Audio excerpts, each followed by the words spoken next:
Nous sommes de retour sur le plateau télé Your Future. Je suis ravie de vous accueillir. Moi, c'est Marie Solis. On est ensemble pour cette masterclass interactive. Interactive pourquoi? Parce que vous aussi, vous allez pouvoir interagir avec nous, poser vos questions via un chat. On est en direct. Je dis on parce que je ne suis pas toute seule. Je suis vraiment au cœur du Parc des Princes, puisqu'on est dans le vestiaire du Parc des Princes, dans cette Space Rocket, comme on a décidé de l'appeler ici, pour pouvoir aborder avec vous plein de thématiques qui vous concernent. La formation, l'avenir.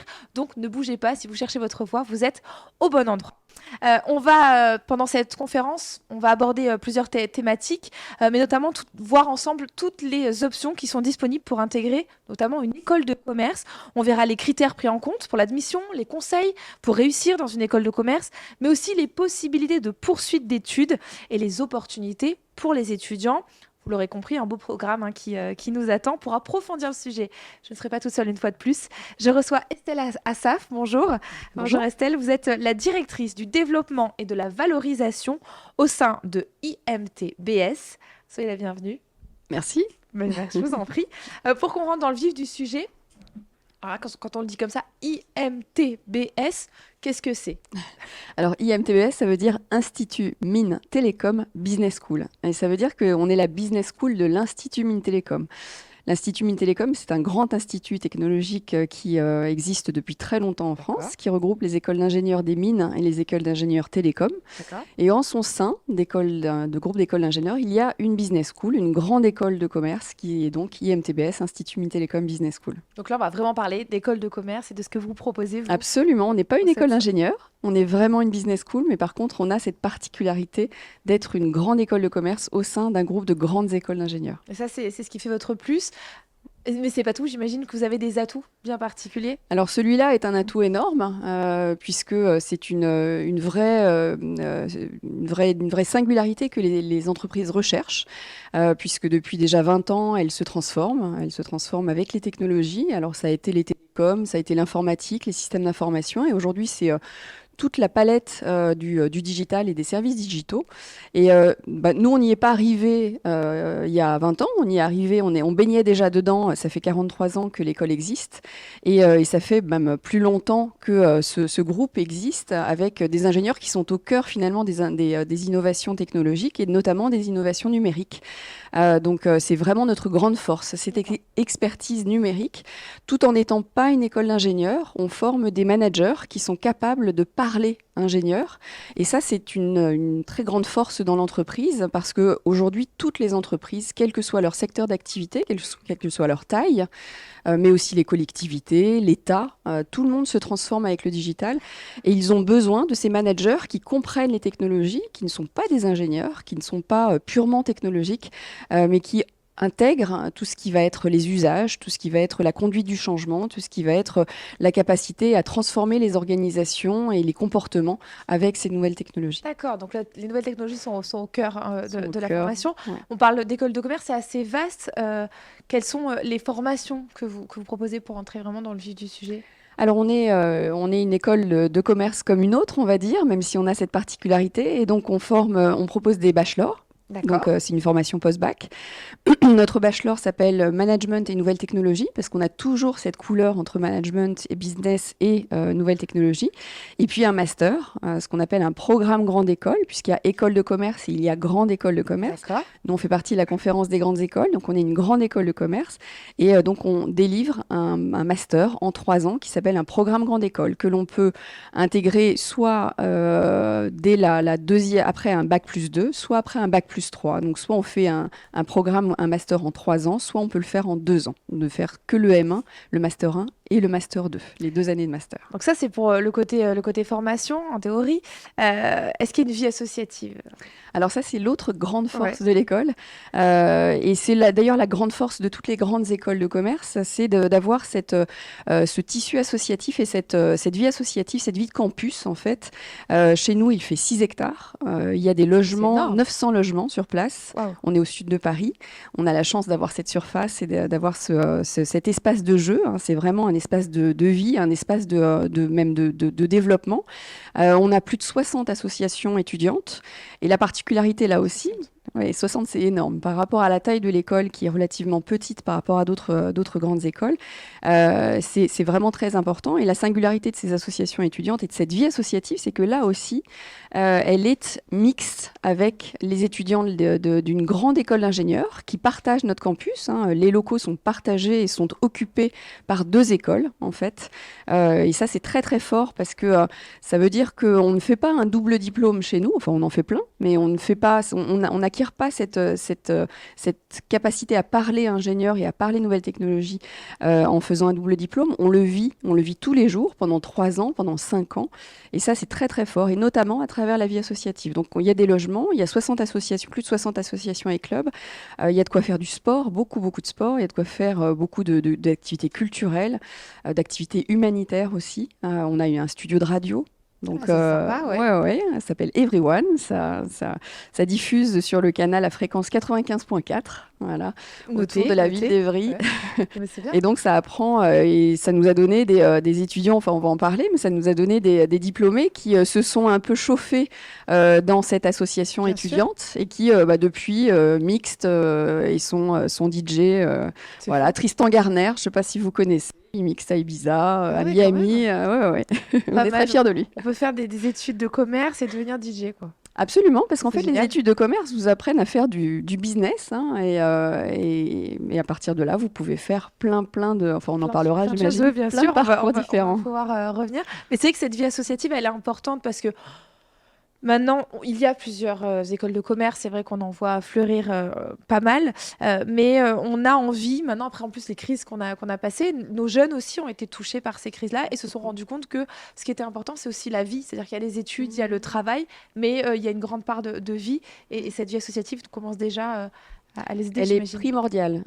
Chez nous, il y a les cours, il y a l'international.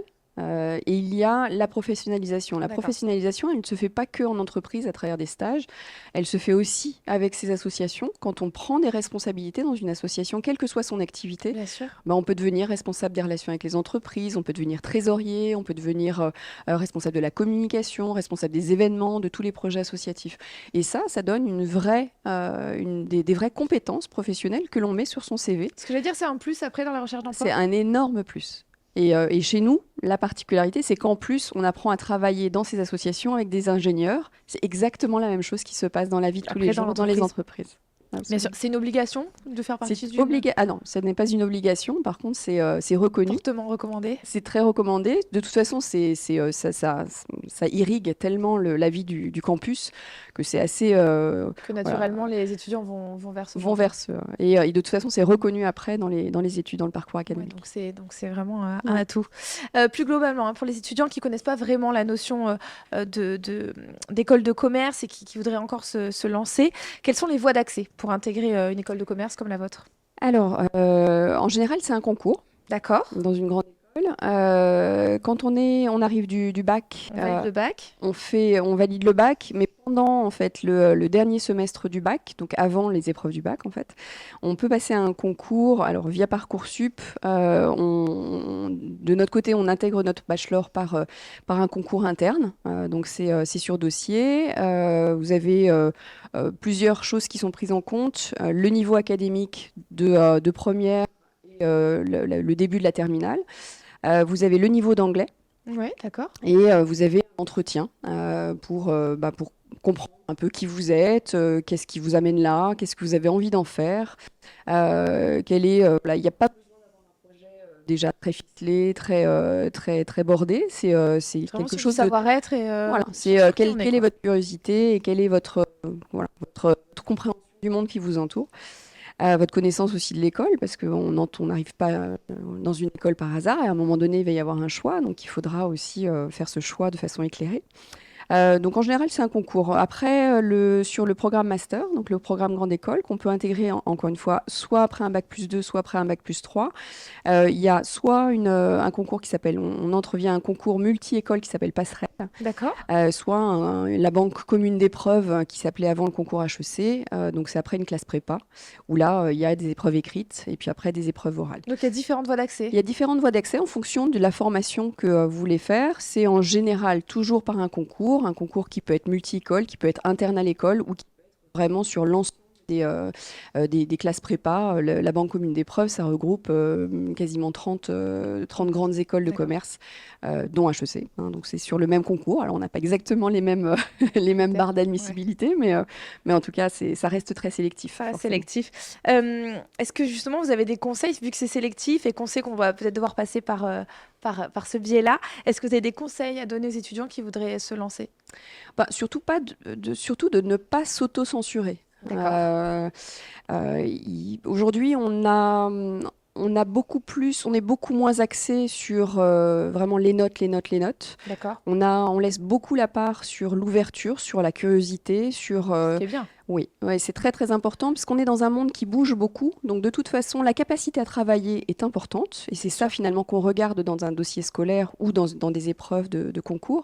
Mais finalement, ce que l'on regarde aussi, quasiment de façon aussi importante, c'est cette curiosité, cette compréhension du monde, un peu cette maturité aussi, cette envie de se former, envie de grandir, hein, et la compréhension de tout ce qu'une école, une grande école de commerce, alors n'importe quelle grande école de commerce, à vrai dire, et particulièrement, moi je la connais au sein d'IMTBS, peut offrir, hein, comme levier et comme aide pour vraiment se développer et entrer dans le monde professionnel avec toutes les cartes pour pouvoir y faire une très très belle carrière. Donc on a compris que vous donniez comme conseil, mais justement, est-ce que c'est cette curiosité qui va faire la différence et qui va permettre après aux étudiants de réussir leurs études de commerce, ou est-ce qu'il y a d'autres choses qui sont importantes, d'autres critères qui vous Alors, semblent importants? il faut travailler. Le Je crois travail, quand il faut même. qu'on Faut être remette. besogneux. Oui. Besogneux, pas forcément, parce que Ça peut faire il peur. y en a beaucoup. Non, c'est pas ça, parce que il faut être sérieux. Il faut être sérieux, il faut être respectueux aussi des gens qui viennent faire des cours, hein, Bien qui sûr. viennent parler de leur entreprise aussi beaucoup, qui viennent parler de leur quotidien et de leur métier. Les métiers bougent et se transforment très très vite. Donc c'est une vraie chance qu'il faut saisir d'avoir tout ce savoir et, ces cours, hein, qui sont offerts. Mais par contre, il y a aussi énormément de professionnalisation, j'en parlais tout à l'heure, à travers la vie de campus, à travers les projets de groupe, à travers la vie associative et les projets associatifs. Donc on peut tout à fait faire un très beau parcours au sein de l'école sans être tout le temps dans ses bouquins. Et au contraire, j'ai envie de dire que dans une école de commerce, on a vraiment cette ouverture sur une pédagogie qui est finalement très diverse, où on a des cours en amphi, on a de plus en plus de cours dans des petits groupes. On a de plus en plus de cours, ce qu'on appelle la pédagogie inversée, c'est-à-dire que vous allez, comme on le fait finalement tous les jours, accéder à de la littérature, accéder à des MOOC, à des tutos, à des explications en ligne sur Internet. Et puis après, vous allez arriver en cours et ça, finalement, le but, ça va être de vérifier ce que vous avez compris, de pouvoir lui donner le sens qu'il a besoin d'avoir, vérifier que vous avez bien intégré tout ce qui a été proposé. Donc, finalement à distance, de votre côté. Et puis là, c'est aussi l'occasion de travailler avec ses camarades, hein, avec ses copains et ses copines de classe. Et puis, on est beaucoup sur du collectif parce que finalement, dans une grande école de commerce, on vous met dans les situations de la vie en entreprise, où vous allez travailler en mode projet. Dans une entreprise, vous êtes rarement tout seul dans votre coin, avec votre ordinateur et vos bouquins éventuellement. Vous êtes tout le temps à Confronté, travailler bien sûr. avec d'autres sur des projets transverses, hein, qui font finalement travailler tout le monde et des profils très divers. Donc c'est là aussi que la mixité que l'on trouve chez nous, elle est très importante. Dans l'entreprise aujourd'hui, vous, moi, on On est travaille amené bien sûr, à collaborer avec des profils bien qui sûr, sont très très divers. qui sont très différents des nôtres, et il faut Ouais. savoir, Et faut qui sont savoir très le faire. complémentaires. Donc, on a vu que vous avez différentes options. Il me semble que vous proposez aussi des doubles diplômes, mais aussi des opportunités à l'étranger, à l'international. Oui, beaucoup, hein, j'en parlais. Les cours, les associations et tout ce qui peut être professionnalisant, que ce soit en entreprise ou dans les associations, mais aussi à l'international. Et on offre beaucoup d'aides de connexion, hein, avec des offres de stages, etc., aussi pour aller faire des stages à l'international. Des échanges, bien entendu, académiques. On a plus de 120 accords avec des universités ou des grandes écoles à l'étranger. Donc, quel que soit le continent, quel que soit le pays, il est possible de passer 6 mois, au moins 6 mois à l'international. Et ça, c'est quelque chose qui est aussi important d'avoir en tête. C'est que, et ça, pour le coup, c'est dans toutes les grandes écoles de commerce, hein, puisqu'on est accrédité, on a un diplôme de grande école de commerce qui doit répondre à certains critères.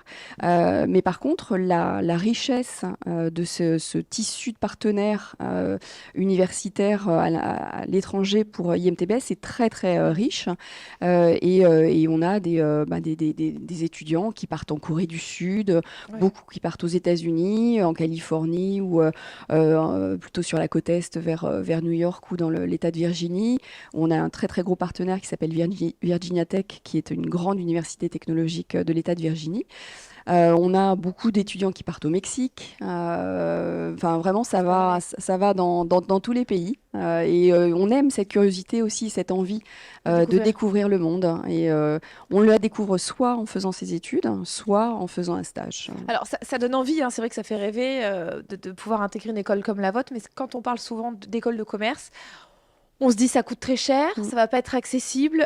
Est-ce que concrètement, moi j'ai une question d'ordre financier, est-ce que concrètement vous offrez une possibilité de bourse ou de financement pour vos étudiants qui n'auraient pas les moyens d'intégrer Alors, on est une grande école publique. D'accord. On est la seule grande école publique. Okay. Il y a une autre école à Strasbourg qui est rattachée à l'Université de Strasbourg, donc elle n'a pas exactement le même profil. Ouais. Et de par ce statut public, on a une exonération totale de frais de scolarité pour les étudiants boursiers. D'accord. On a les frais de scolarité, sinon, qui sont les moins élevés de toutes les grandes écoles de commerce, avec une année de master qui est à 7 750 €. Ça reste très cher pour un foyer, surtout quand on a plusieurs enfants et qu'il faut assurer leurs études supérieures. On a la possibilité, quand on n'est pas boursier, mais que néanmoins, 7 750 €, ça fait quand même très très lourd sur un budget. Pour une autre population qui aurait des revenus supérieurs au seuil de bourse. En fait, souvent, Voilà, et d'ailleurs, souvent, c'est c'est l'effet de seuil. Voilà. Et là, donc voilà, on a aussi un tarif à 5 000 € pour des personnes dont le revenu du foyer est au-dessus du seuil de bourse jusqu'à 5 000 €. Voilà, ça c'est vraiment la particularité aussi de notre école, c'est cette ouverture sur une diversité sociale. Chez nous, la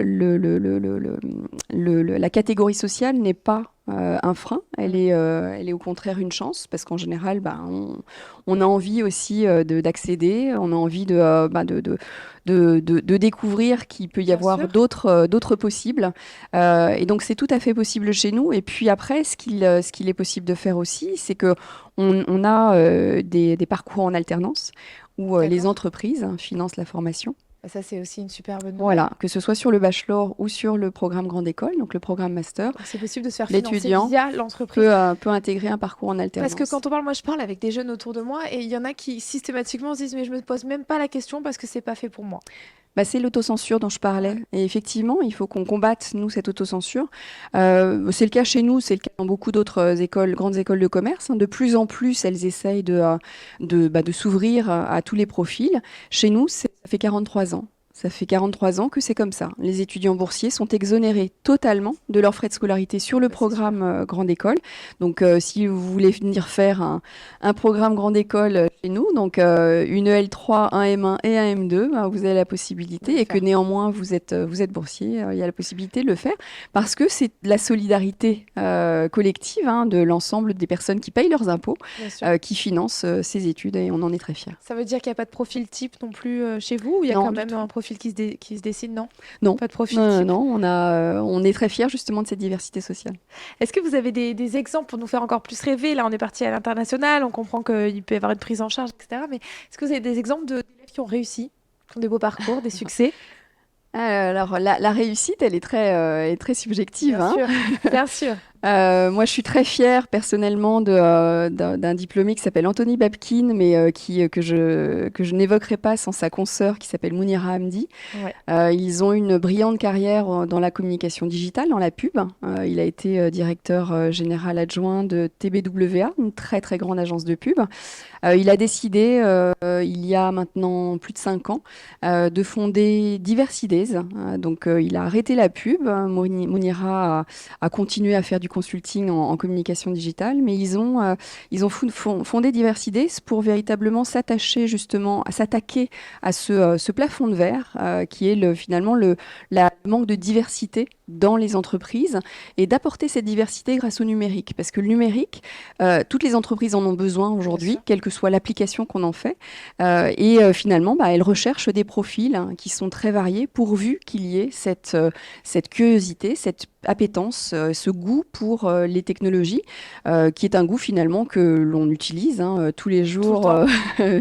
mais un peu trop souvent d'ailleurs, mais qui fait finalement partie de notre quotidien. Et puis d'autres profils, Kenza Balawan, qui est aujourd'hui chez Cartier, qui est en charge de des affaires institutionnelles de Cartier et des partenariats ESG, donc toute la RSE, les partenariats autour de la responsabilité sociale et environnementale de Cartier.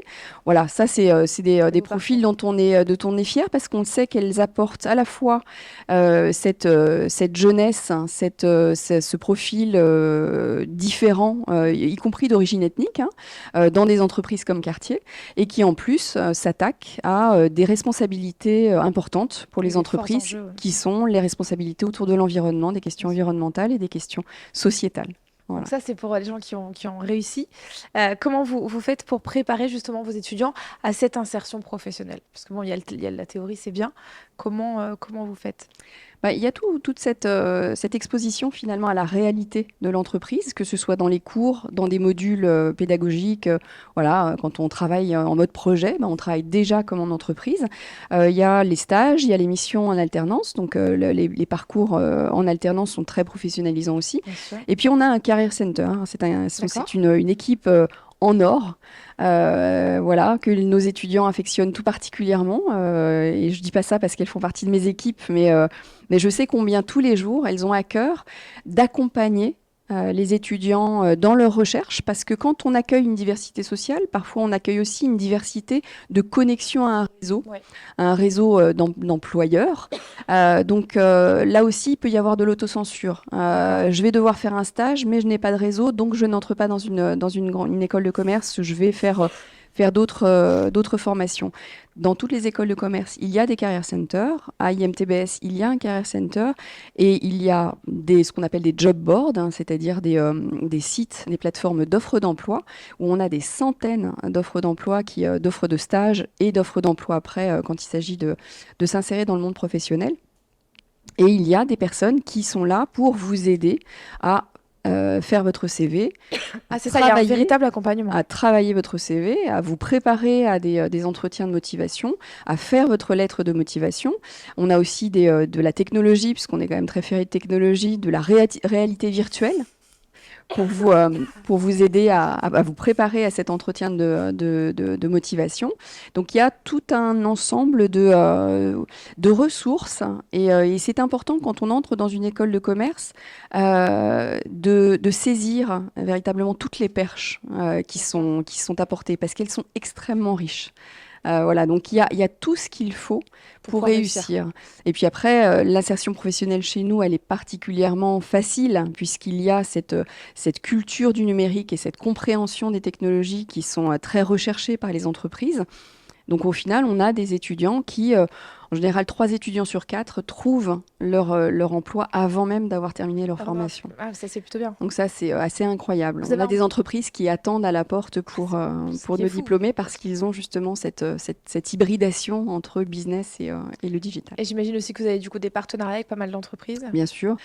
Les connexions avec le monde des entreprises dans une grande école de commerce, elles sont totales. Elles sont à tous les niveaux. Ils travaillent avec les enseignants-chercheurs dans leurs travaux de recherche, ils travaillent dans nos cours, ils viennent présenter leur entreprise, ils viennent présenter leurs offres de stage ou d'alternance ou d'emploi.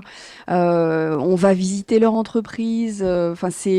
Ils viennent sponsoriser des concours de start-up, ils viennent donner des conseils, bien entendu, sur les projets professionnels. Ils coachent les étudiants. On a aussi énormément de relations entre les diplômés et les étudiants. On a un programme de mentoring, hein, donc vous avez la possibilité, quand vous êtes étudiant, de vous matcher avec un tuteur, un diplômé, qui est un ancien de l'école et qui va vous accompagner, vous donner des conseils, vous donner aussi ses retours d'expérience, ses petits trucs éventuellement pour réussir telle ou telle matière. Voilà. Donc c'est bien, c'est un vrai réseau, c'est un vrai cercle. Absolument. On entre dans une famille. Une vraie famille. Ouais. Que ce soit sur le campus ou après. Ou après. Bon, bah, c'est plutôt porteur, c'est bien. Est-ce qu'il y a des secteurs d'activité dans lesquels vos étudiants, vos élèves évoluent plus que d'autres? Alors nous, forcément, on a une grosse communauté de diplômés qui est dans le secteur du numérique.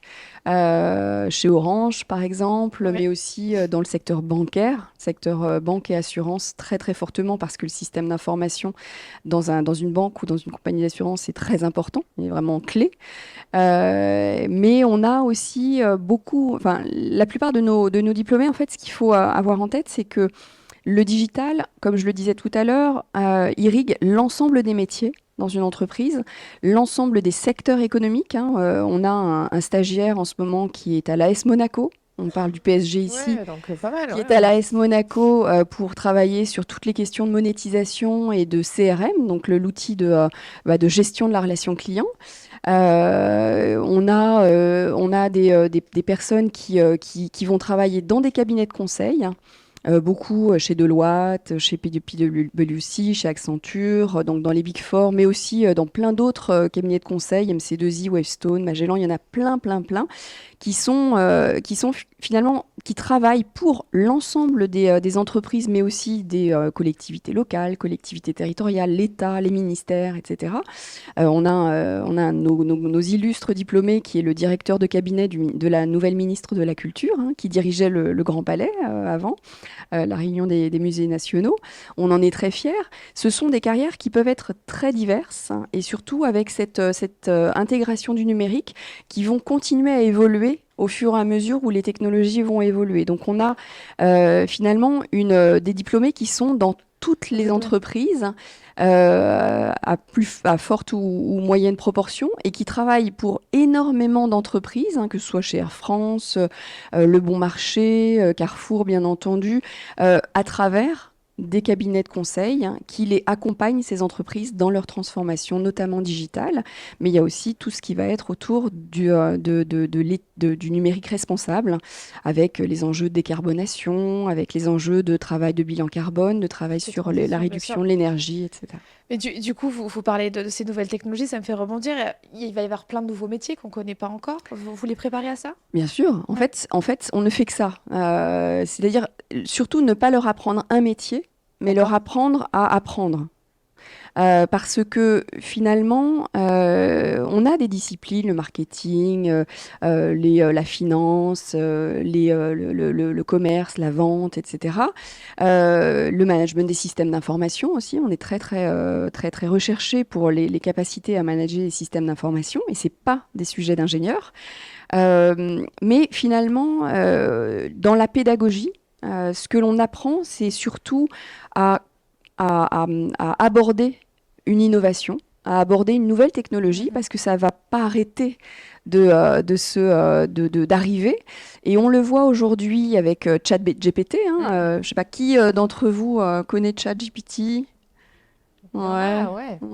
Intelligence artificielle, bien sûr. ChatGPT alors ça existait depuis très longtemps. Il y en a d'autres, hein, qui vont naître. On a entendu Google, Microsoft, etc., qui sortent leur propre ChatGPT. L'intelligence artificielle, finalement, c'est pas un remplacement de l'humain, mais par contre, il faut lui poser une bonne question. Il faut bien la programmer et il faut lui poser la bonne question. Et finalement, la bonne question, c'est ça, l'intelligence. Et nous, on forme nos étudiants à poser les bonnes questions, voilà, pour pouvoir être employables sur la durée. Sur la durée. Moi, je vois que Voilà, vous avez les reins solides, vous savez où vous allez et ça c'est non, et ça c'est bien. Justement, j'ai envie de voir avec les jeunes qui sont autour de nous. Est-ce qu'il y en a ici dans l'assistance qui s'étaient posé la question d'une éventuelle école de commerce, d'une éventuelle carrière dans ce type d'études? Oui, tu veux nous en parler peut-être? Ouais, vas-y, tiens, la parole est à vous. Merci.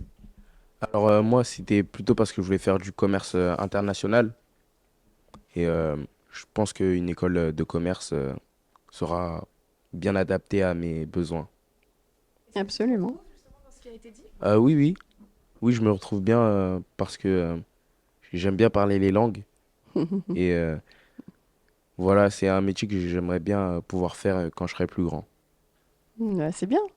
Eh ben, bienvenue. Le Merci. commerce international, c'est aujourd'hui effectivement un métier qui est très recherché et qui intègre des choses qui sont complètement nouvelles. Quand on parlait de l'évolution des métiers, du commerce international, il y en a depuis que les hommes et les femmes commercent, hein. Donc ça fait depuis la nuit des temps. Mais finalement, le métier de commerce international a beaucoup évolué avec les nouvelles technologies et notamment avec déjà les solutions sont parfois de plus en plus complexes, mais il y a aussi tout ce qui va être les réseaux sociaux, tout ce qui va être l'intégration justement de tous ces nouveaux outils, notamment l'intelligence artificielle, sur le métier de commerçant international.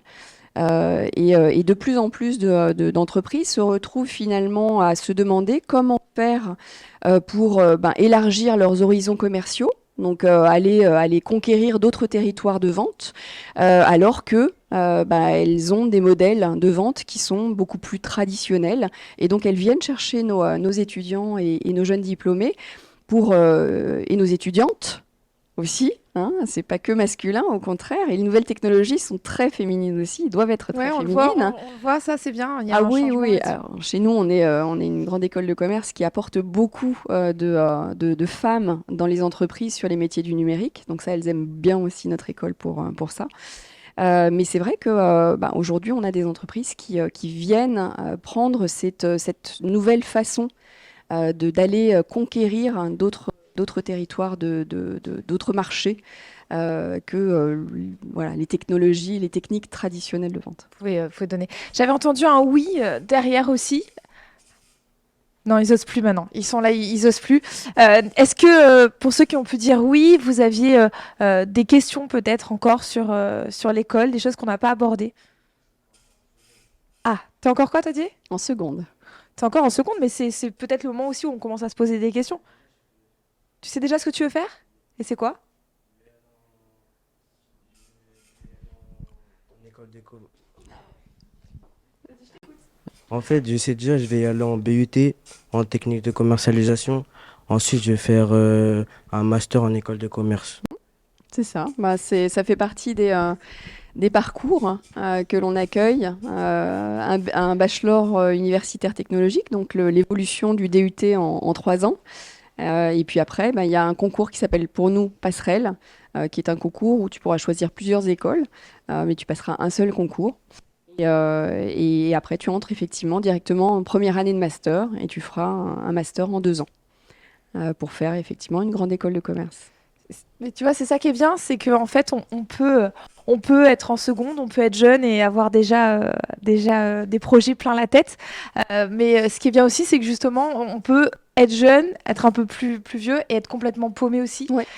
Donc merci pour vraiment toutes ces explications. J'espère qu'on a été assez clair aussi, que vous posez des questions et que vous avez eu les réponses à ces questions. Est-ce que vous voulez ajouter quelque chose peut-être pour clôturer? Euh, oui, j'ai envie de vous dire surtout que il faut oser. Il faut oser. Les entreprises s'ouvrent de plus en plus à des profils qui sont très variés. Donc c'est une vraie chance. Mais la chance, il faut aussi que vous la saisissiez, encore une fois, quand vous entrez dans une grande école, quel que soit l'établissement, que ce soit chez moi ou chez quelqu'un d'autre, il y a énormément de ficelles et de perches qui vous sont tendues. Et elles sont là pour vous et pour vous faire grandir, que ce soit personnellement ou professionnellement. Il faut les saisir et il faut travailler aussi sérieusement parce qu'il y a des gens qui vous attendent derrière pour vous intégrer dans la vie professionnelle. et que ça demande quand même voilà, du travail, de l'engagement, du sérieux, de la participation au cours. Donc voilà, moi j'ai envie de vous inciter à oser et à travailler pour que ça devienne une réalité. Merci à vous Estelle Assaf, merci à vous vraiment pour encore une fois le fait que vous soyez comme ça vivant et que vous ayez envie, que vous soyez témoin et acteur surtout de votre avenir. On peut s'applaudir, je pense. Ouais, on peut s'applaudir. Merci. À très vite.